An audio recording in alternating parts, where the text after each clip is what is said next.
Scott, how do you go about buying your first share? Yeah, it's one of those things where I got to say for myself, I can remember when I started investing, it feels like it's a difficult thing to do. Online broker it's a new system, a new process, lots of jargon and stuff we don't know why there's no. Once you've done it twice, it's actually really, really easy. So the first thing I'd say to people is don't be dissuaded. And that's not necessarily the how, but it's kind of like don't get to that site and go, oh, that's all too hard, I can't possibly do it. Even if it feels a bit unusual, a bit foreign first up, it will get really easy and really obvious very quickly. So don't be discouraged. You want to find, the first thing to do is you got to choose the company you want to buy. So let's assume that that's been done. You want to find an online broker. Now, you can use a full service broker, but they're very expensive for brokerage and most people don't need that extra cost. It comes with extra advice sometimes. Some people will find that useful. We generally say stick with an online broker, make your own decisions.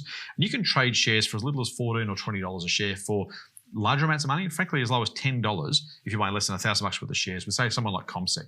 You want to open up an online brokerage account. It's normally a 4 or 5 page form. We've all filled them out. Basically like a bank account is what you're doing. You're putting your personal details and you're doing a 100-point ID check and they're giving you a brokerage account, like a bank account, you can use to buy and sell those shares.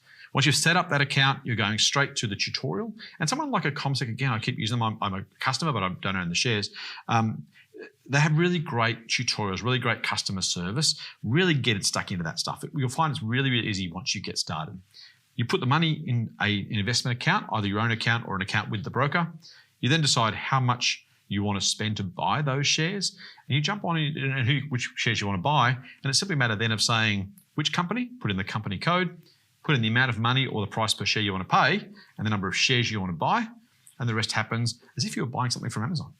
So really, I guess a summary of that is to select a broker. And can you explain the difference between an online broker and a full advice broker? Right. So online brokers are what they call execution only. You go in there just to, as if you were shopping again at Amazon, just to place your trade.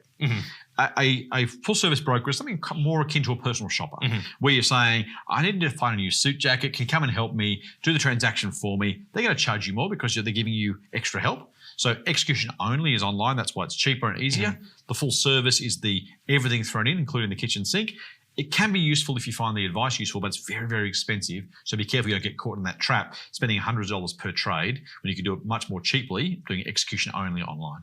Makes sense. So really you want to select a broker, deposit money into that brokerage account. Correct. Select a share to buy and invest for the long term. Pretty straightforward. Excellent. Thanks, Scott. Thanks, Ryan.